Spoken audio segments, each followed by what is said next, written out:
Good evening. Welcome to Divine Speech in African Traditionalism. I am your host, Augustine Ayinbisa Ayela. To seek permission to speak, I write before my father and my mother, the two individuals who taught me right from wrong. I write before my grandfather and grandmother, whom I call my first ancestors. I write before the deities, the land deities, the water deities, and the sky deities. I write before the goddesses, especially the goddess Ma'at, to grant me balance so that this interview will be productive. I write before the gods, especially the god Yehuti, the god that taught human beings how to read and write, and has endowed me with the power of speech to do this work on a weekly basis. And finally, I write before the Supreme Being, Amon-Ra, who my tradition Bakabko calls Na-Wene, Naba, Len-Wene, to grant a staying power, so that after this interview, Ghanians, especially, who are abroad, would rally behind this organization so that we succeed in getting our vote. With this prayer, I know I'm permitted to speak. Ghana was the first African country south of the Sahara to gain independence from its colonial master, Great Britain. It then went on under the leadership of its founder, Osagyefo Dr. Kwame Nkrumah, to almost single-handedly deliver an entire enslaved race to freedom.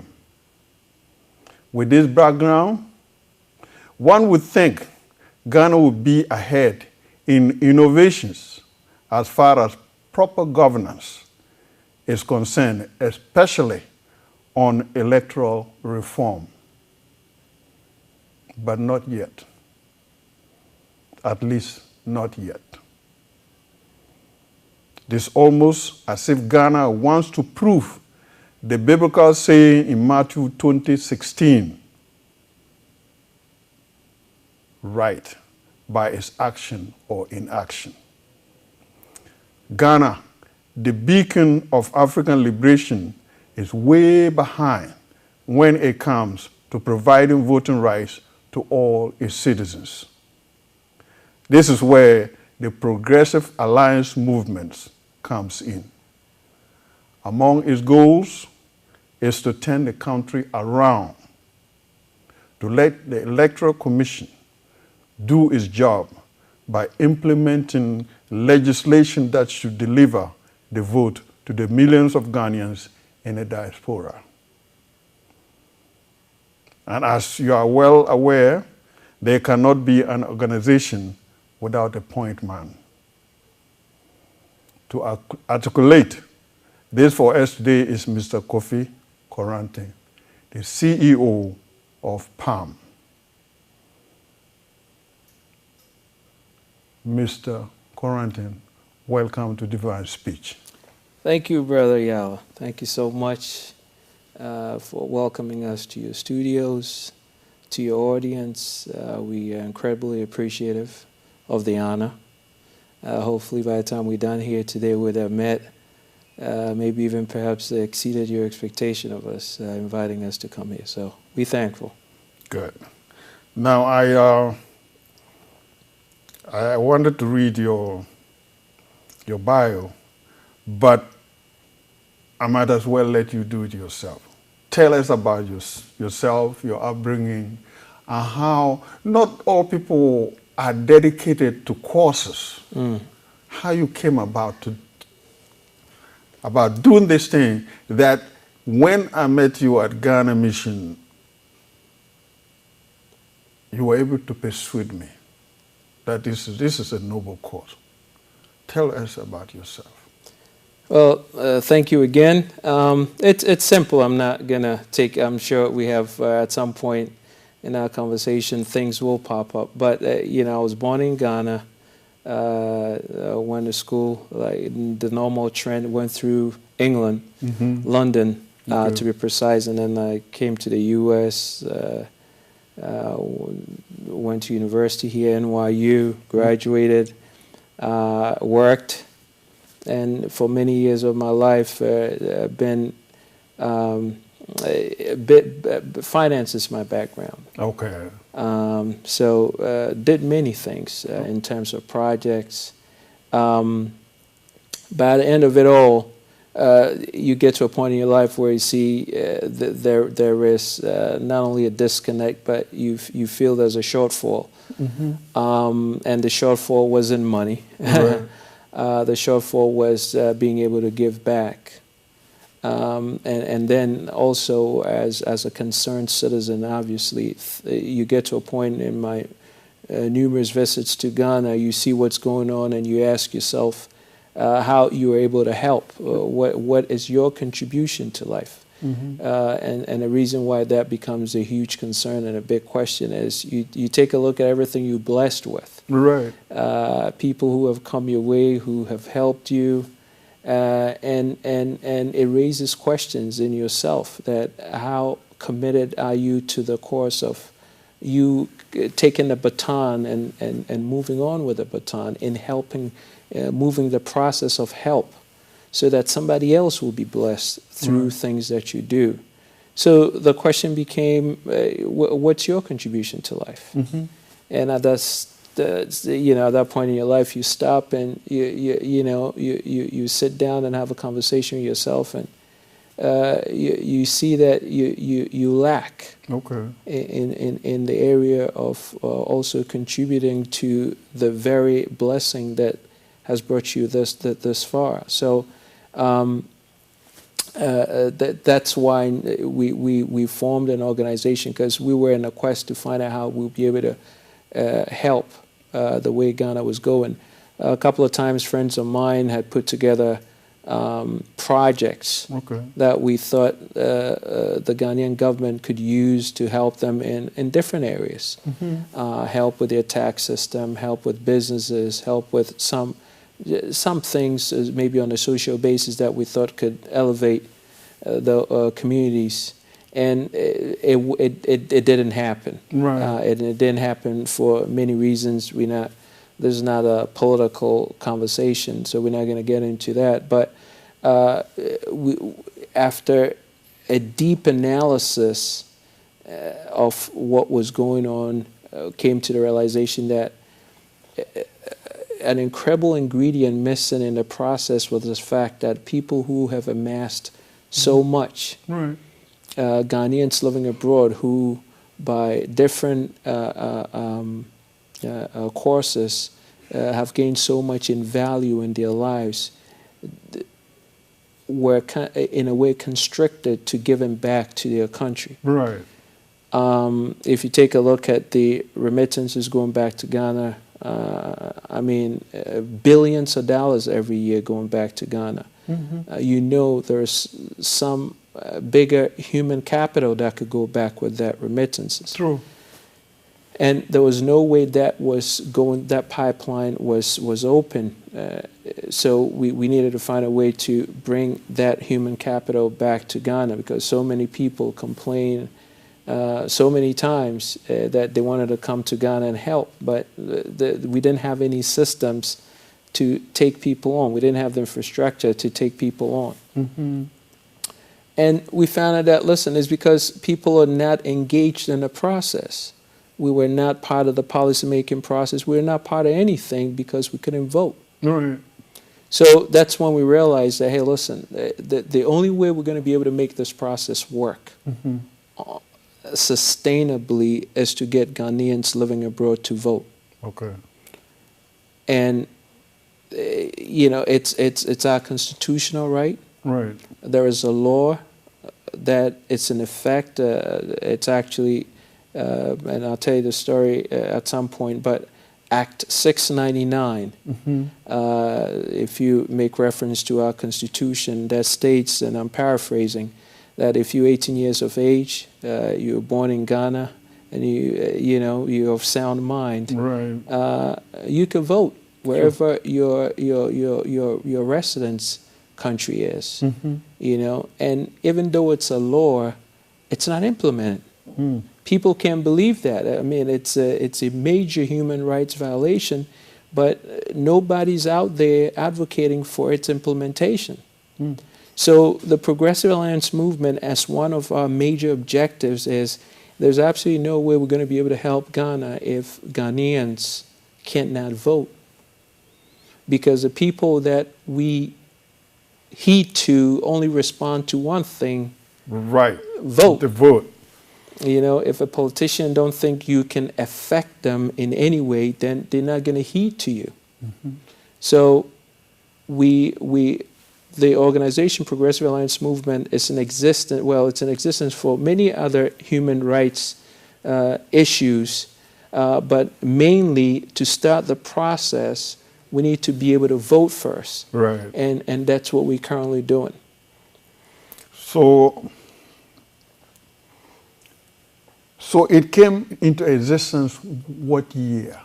Progressive Alliance? Well, Progressive Alliance Movement has been in late 2011 was when Progressive Alliance Movement was formed. Okay. Okay. But the law right. in 2000 and actually in 2005, 13 Ghanaians, you know, with the leadership of Dr. Boateng, Dr. Kofi Boateng, Kofi Roper, everybody knows him by Kofi Roper, went to Ghana and bid to the then president of Ghana, President Kufuor, to pass this law. Right. And he introduced it to Parliament, and it went through its deliberations, and it got passed as a law. Okay, and it became Act 699. And that came to sanction in February 2006. Okay. So it officially became law in February 2006. Right. But it just became law, and everybody forgot about it. So now what we're saying is if Parliament has made it into a law, and they have given it to their responsible agency, which is the Electoral Commission, to implement it, and they have not implemented. We want answers. Why hasn't it been implemented? You know, we don't know why Electoral Commission has not implemented it. You know, and what we're saying is, if the Electoral Commission is saying that they cannot implement a law, they have to give an explanation as to why they can't implement. We don't have such an explanation.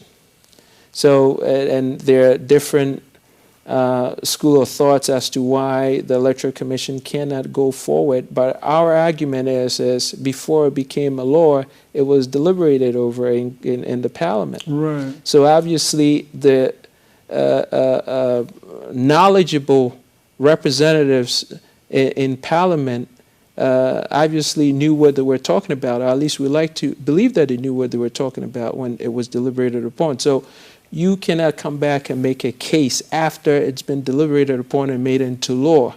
It's almost as if the Republicans in this country fighting over the Affordable Care Act after it became law, and say, you with me? This is what, but it's a law. Yes. You with me? So, and obviously our structure in Ghana is a little bit different, so you can't have states contest it like they're doing here as far as the Affordable Care Act is, but it's a law, so implement it. But it hasn't been. So we are we are making our case to the Supreme Court to, since they're the interpreters of the law, to ask them to force the responsible agency of government, which is the Electoral Commission, to implement it. And if they have, at that point, if they have questions, I mean, they have reasons for not implementing it, they're gonna let us know.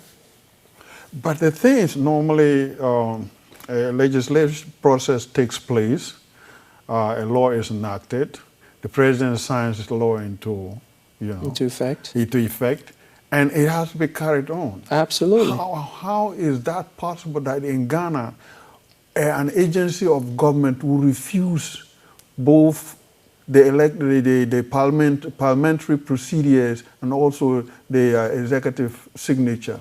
of a law? Your guess is as good as mine. We're yet to find it out. We don't know. All we know is it hasn't been implemented, and we want to know why. And we want the Supreme Court to compel them to implement it. It's just as simple as that. So, our argument is, listen, if the Ghanaians living abroad had been in Ghana, we would be part of regions, correct? Yes. We would be part of constituencies. Yes. And if that's the case, then obviously an arrangement one way or the other would have been made by the Electoral Commission to accommodate our voting. So are you saying that just by virtue of us changing our location, you have deprived us of that? We could move from Brong-Ahafo to Western region. Exactly. And where Ghanaians so long as we register, have to be able to vote. Absolutely. Right. And if we represent such a critical constituency based on our contribution to the country, I think we need to be recognized. Rightfully so. I can't even think of a resistance to our being able to vote. It just doesn't make economic sense. How are the Ghanaian population abroad, how are they responding to you? Most of us don't know anything about ROPA. That's correct. And I'm wondering why this is not getting to the mainstream Ghanaian organizations. Well, you got to understand, you cannot salivate for something you don't even know you had. Right. So this thing has not gotten explosive because people have not been made to know that they had it in the first place. That's the genius of this whole system. Mm-hmm. People don't even know it exists. And the people who know a little about it don't even know it's a law. They think it's something we are fighting to make it a law. And people keep telling us, hey, listen, they're not going to pass the law. Wait a minute, we're not fighting to get a law passed. It's already a law. Oh, we really? We didn't know it was a law. It is a law. And people are blown away. When we sat down, we had a conversation with Honorable Charles Rangel. Okay. He couldn't even believe it. He was like, wait, you can't tell me, what? You mean it's a law and it hasn't been implemented? What is that? You know? So a lot of the Ghanaians are not even aware of the fact that it is a law. People have heard it in conversations, in debates, political debates, but people think it's not the law. So people don't even think they deserve it. So, now, I read Kofi Boateng's piece, and he's talking about some people are saying that because we don't pay taxes in Ghana, yeah, I mean, we should not be entitled to vote. That's the most ridiculous thing. We sent home, quite honestly, if it wasn't for the fact that we bring in so much remittance power, the economy will probably be collapsed by now. Yes. And it doesn't even make sense because the math of it is if we can put billions of dollars into the economy and you flying over here to solicit, beg, literally beg for money, why didn't you come to us? We have a financial interest in the country. Sure. We have our relatives there, we have our families, we have projects there that we need to put money into. So it's not a thing of a choice to us, it's a necessity. It has to be done. Right. So if you came to us and you look, you talk to us for money, you would be in a better position to get the money. So in terms of economics, it doesn't even make sense. So it boggles everybody's mind why this has been such a hustle, why everybody's resistant. I mean, there is a big, there are some, there is a mysticism out there because, of course, you understand there are two major political parties in Ghana, okay. The NDC and the MPP. So the MPP is scared that if ROPA is passed, the NDCs are going to use it against them.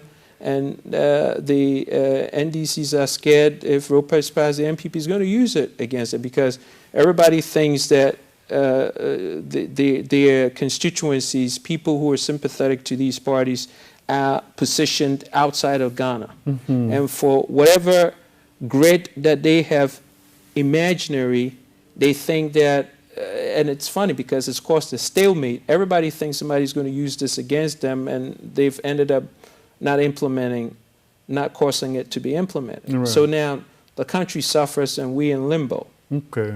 You know, so that's the situation now. Now, you know, the Electoral Commission had some help from the European Union. We are trying to implement this biometric machinery in Ghana.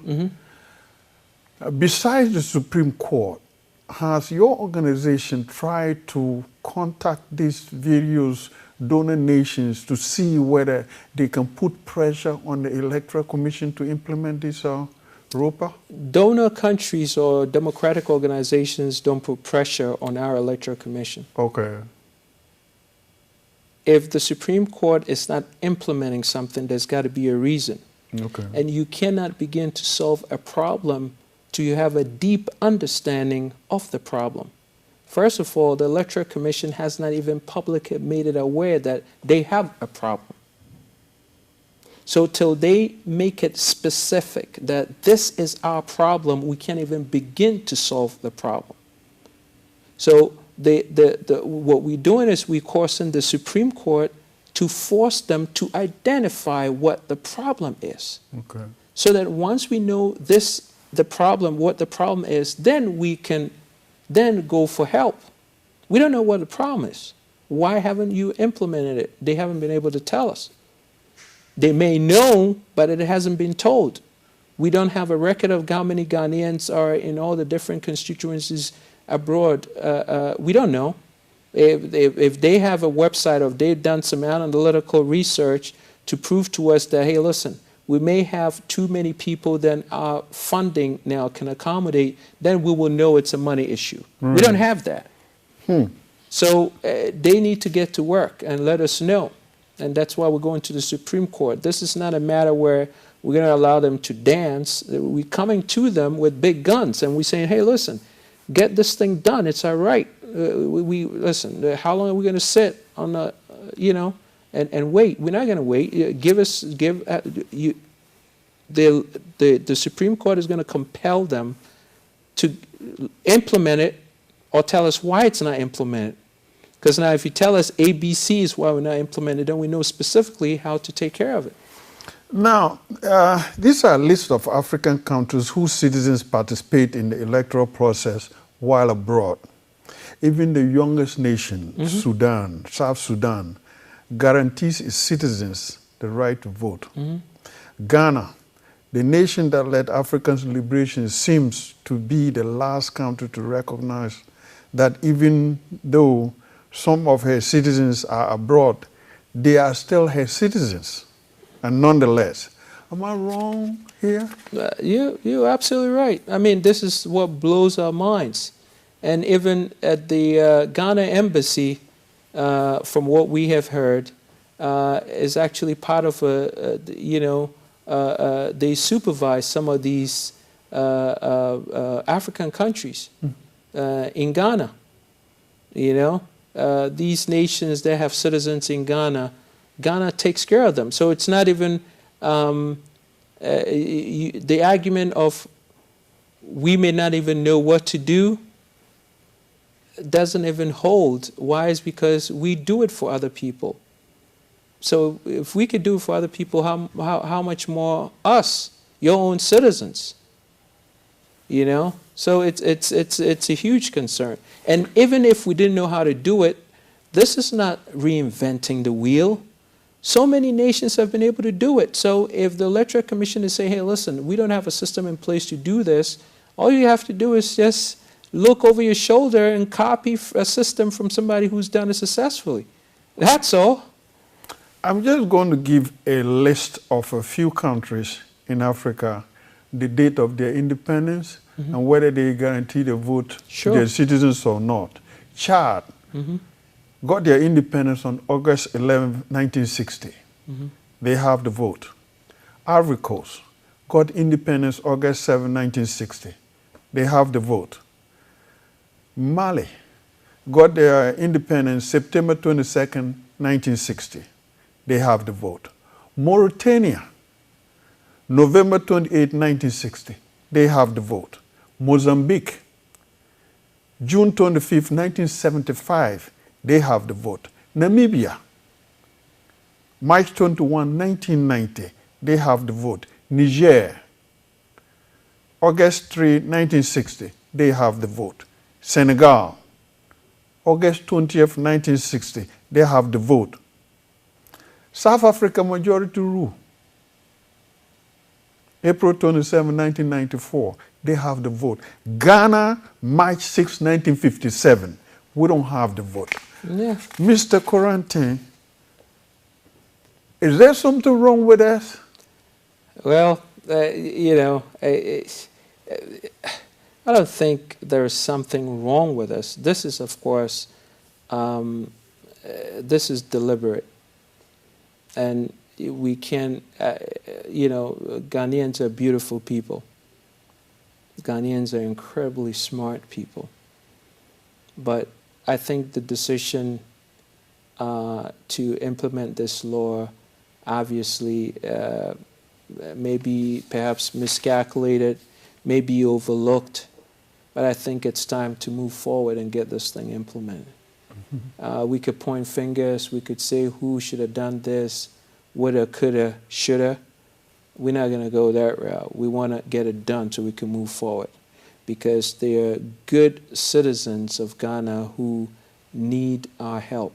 I'm not saying that Ghanaians living abroad are the only people who could deliver Ghana from its plight. That's not what we're saying. But we're saying that we have something we want to go and help our brothers and sisters with.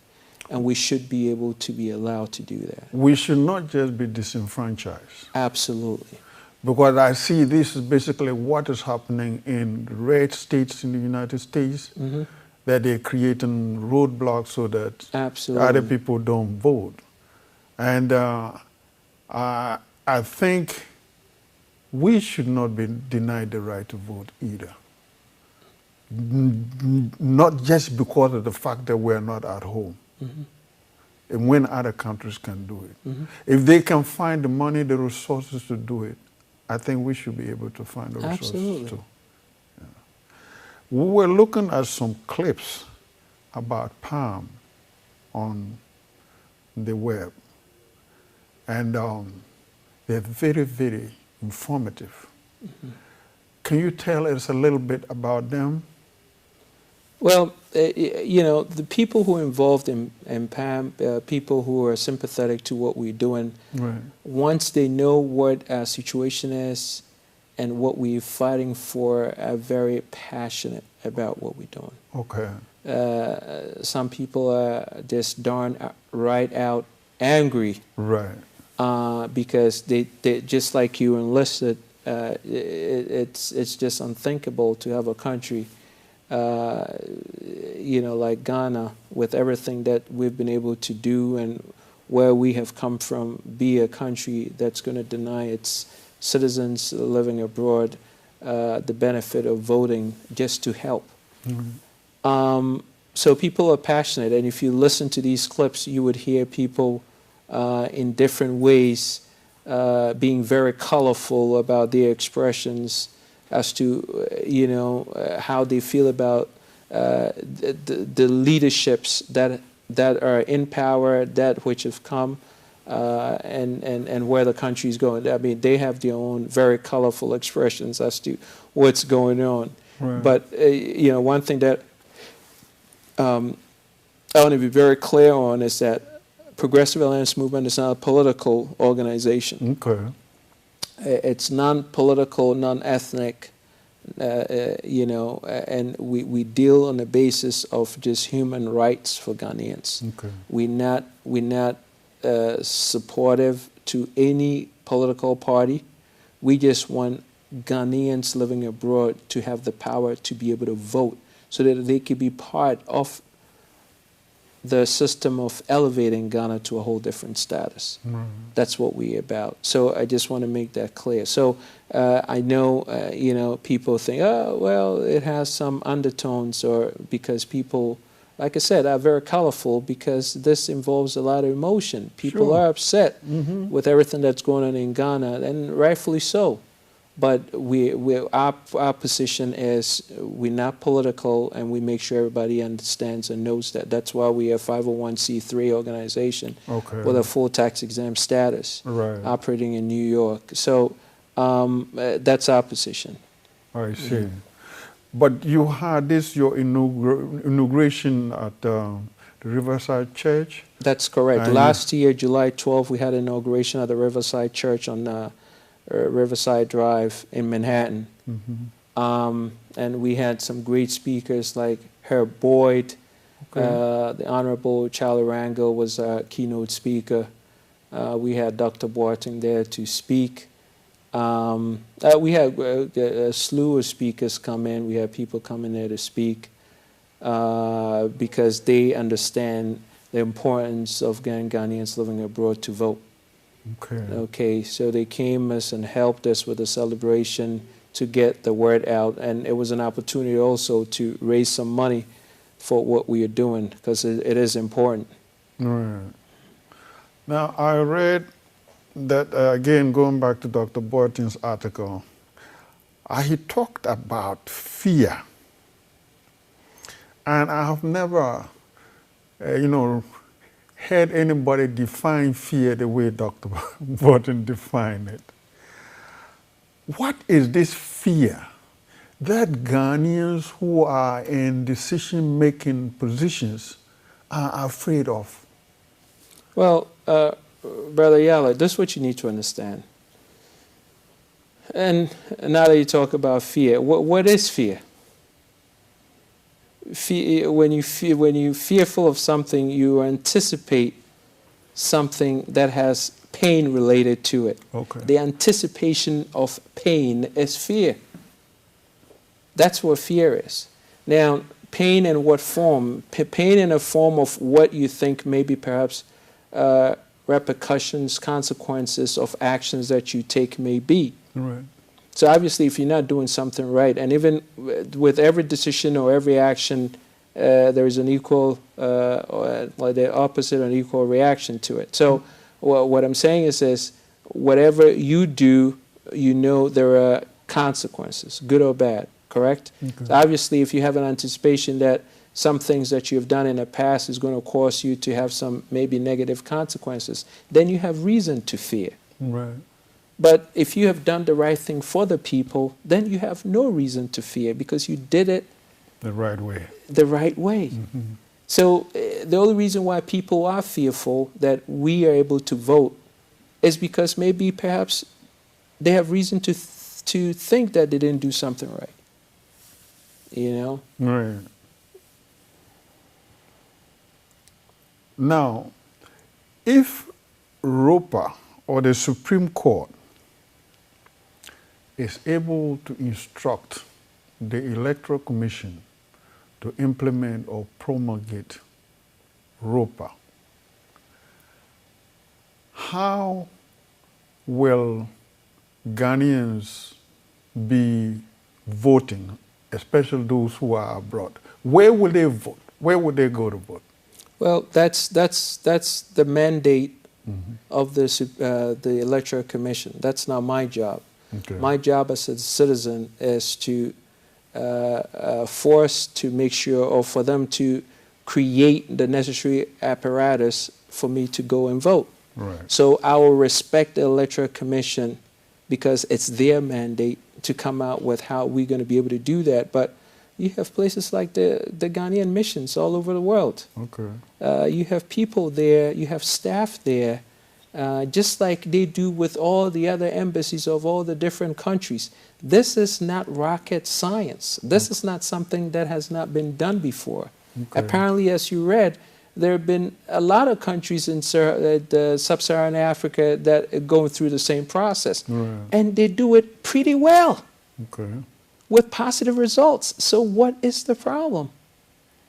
I mean, it shouldn't even be a topic for discussion because, listen, the best way to, if you don't know something, you copy somebody you find somebody who's done it well and gotten the results, and you copy them. Right. That's the smartest way, right? True. Well, We'll find out. we got a bunch of them. You with me? So Yes. it's a no Ivory issue. Coast is the next door neighbor. Are you if kidding they me? can do it. Are you kidding me? I mean, it's there for us to just go and get. But looking at the calendar, we are already in July. That's correct. And we're going to be having an election in Ghana in 2016. That's correct. Do you think we will be able to get you, Pam, and I'm saying we because of the fact that I'm part of this. Okay. I'm a Ghanaian. I don't want to be disenfranchised. I also want to vote. You know, so when I say we, you know, I know I'm talking to you as, you know, CEO of PAM, but I want to be inclusive. I want to be part of it. Excellent. When will we be able to vote in 2016?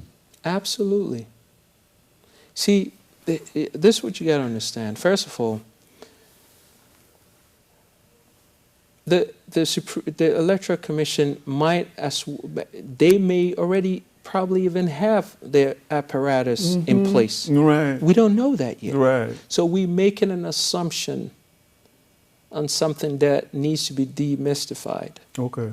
We don't know. But now you could slice through all the possible scenarios why this could be a challenge. Right.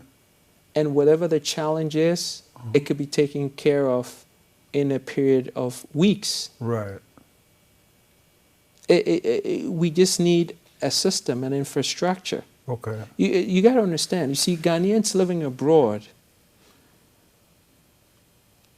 are the easiest block to do anything with. You know why? Because we all are registered citizens of this country or of Ghana. For you to be in this country or any other country outside of Ghana, you have to have papers. Yes. Some sort, Right. So that paperwork is what identifies you as who you are. Right. So the identification process is the most difficult things to establish when you go through this, because once you establish an identification, what else is there? You just need to count the identification as being one way or the other, right? Why would that take months to do? Are you with me? Yeah, I got it. So whatever process you come out with the innovations that we have around today, it's a matter of a click. You know, a couple of clicks and you on your way. If you have the identification established, everybody here already has a passport. Even if it's expired, it's still a passport, correct? So it's an identification. So if the question becomes, well, if it's expired, you need to renew it. How long does that take? We may not be able to do 100% of registrants, but if Ghanaians living abroad know that this is a progressive move forward in the system that has been delayed for so many years, at least we know we're moving in the right direction, and that can be accepted. But for us not to do anything, it's certainly not the way to solve the problem. Mr. Corentin, the last time we met at Ghana Mission, your argument was compelling enough for me to understand. I was persuaded to become a member of PAM. Collectively, PAM and DSAT, that is Divine Speech in African Traditionalism, should have a larger audience. Can you articulate your objectives as you did at Ghana Mission to those who will be tuning in on Saturday when Divine Speech is aired? Tell us about the difficulties you're having with the money to get to the Supreme Court, how you appeal to the Ghanaians to see how they can help PAM. Thank you. Let me just say this for the last couple of minutes that we have, and I think we're going to we sunsetting into this program. And if you're listening to me, I really want you to take a few minutes to listen very well, because this is incredibly important. This is monumental in terms of the moment that we're in as Ghanaians living abroad. We have a one shot, one kill. Now, that could be a bad analogy, but you know, I'm talking like a Navy SEAL right now. Mm-hmm. This is incredibly important. So we need to make sure that this happens. And by that, I mean, we need to come together as a people. We need to support Progressive Alliance movement. And by that, we need to support Progressive Alliance movement with money. Why? Let me tell you this. We are flying attorneys from here in the United States to Ghana. Obviously, the reason is if you have not been admitted to the bar in Ghana, you cannot submit a case to the Supreme Court. Mm-hmm. So the attorneys we are flying to Ghana are going in as supporting attorneys to the attorneys that we have in Ghana to put the case together and make it stronger still. So it becomes an incredibly expensive feat. And yes, the money has been coming in drips and drabs, and if we don't get this in on time, now we have a lot of commitments, people who want to give us money, but our challenge is the time.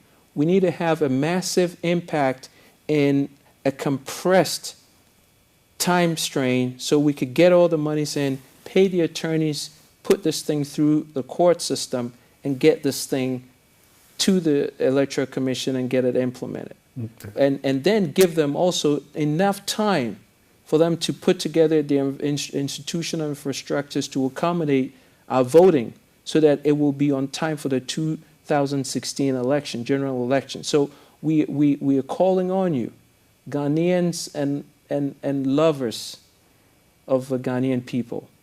We need your help. We need you to go to our website, PAM, Progressive Alliance Movement, GH.org, PAMGH.org, and donate. Now, donate handsomely and call your friends and family members and tell them to also help you in this regard. We need you. This is our time. This is our moment. We need to make this thing happening.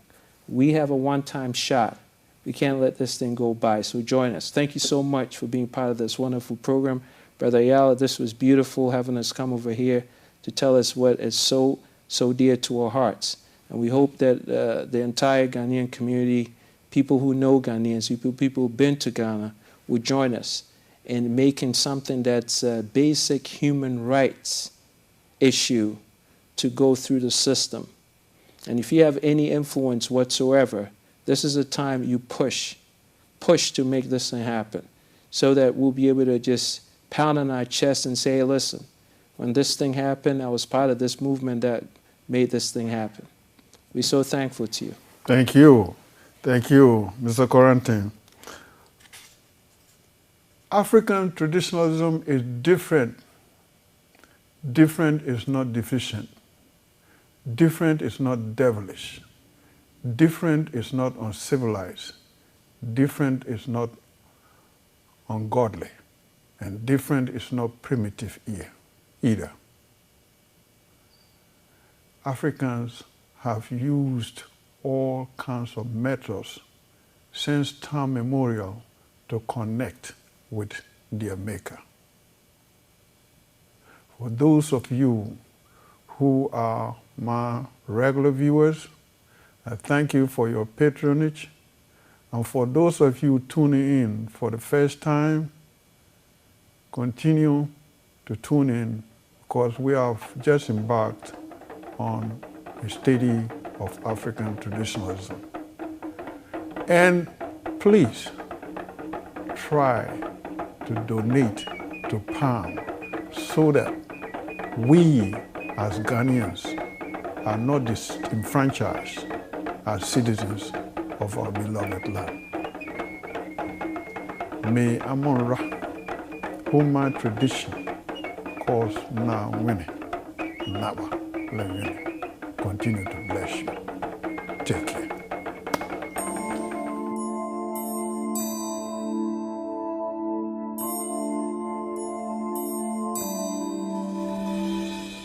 has been my dream to really belong to a movement or a group of able Ghanaians from all walks of life that really thinks about Ghana and how Ghana will move forward.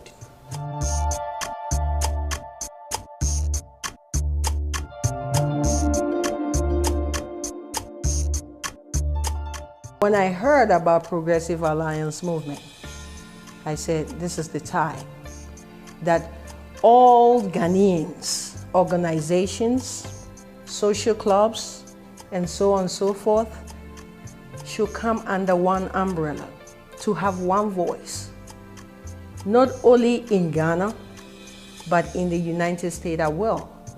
Because if we are not united here, we are not going to go anywhere.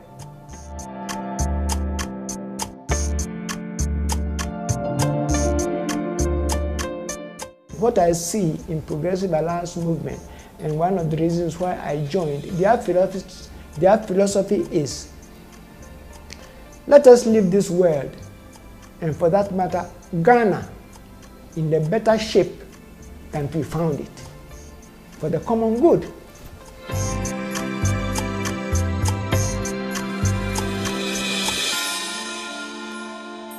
I actually got attracted because this have no money involved. This is a concerned Ghanaians trying to come together to better the future of Ghanaians. And as a young lady or as a Ghanaian, I'm more concerned for my generation to have better economy, to have better leadership. So since there's no money involved and they are actually concerned about helping the people, I got attracted to help and also bring awareness to my age group. We are not a political party. This is a movement, Progressive Alliance Movement. You see, our aims and objectives is that our leaders will have to change their ways.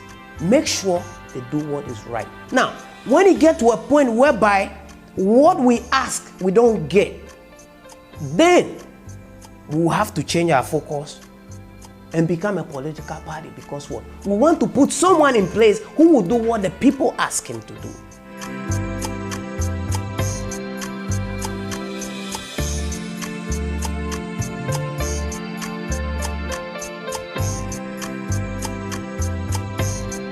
Since Kwame Nkrumah, we haven't seen any effective leader in Ghana who has been able to bring the form of infrastructure and developmental goals Ghana needs.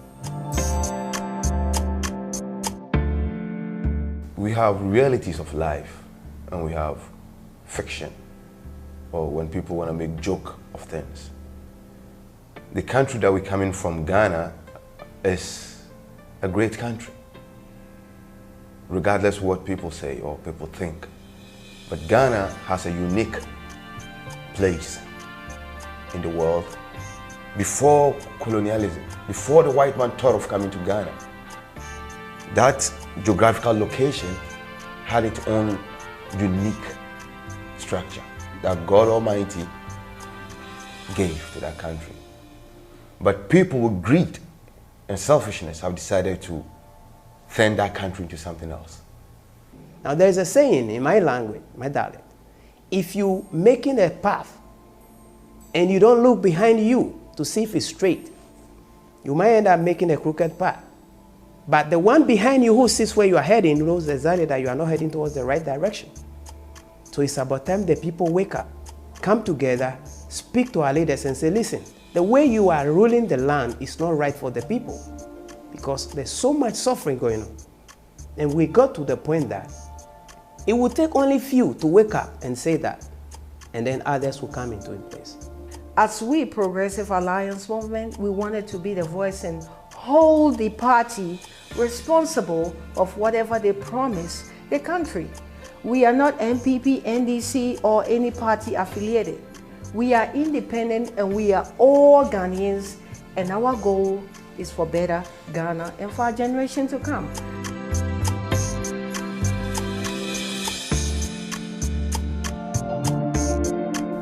I grew up in Accra, near the High Court opposite the High Court, we have a public building. We call it the community center. And at the entrance, it is written, Kwaboni ehi, Kwaboni ehi ofel, kanyemi mefe ekomi kahishine. That's also from the Bible. You and I should live together to uplift Ghana. You cannot do it alone, I cannot do it alone. And that is what we should strive for. Do something for the common good.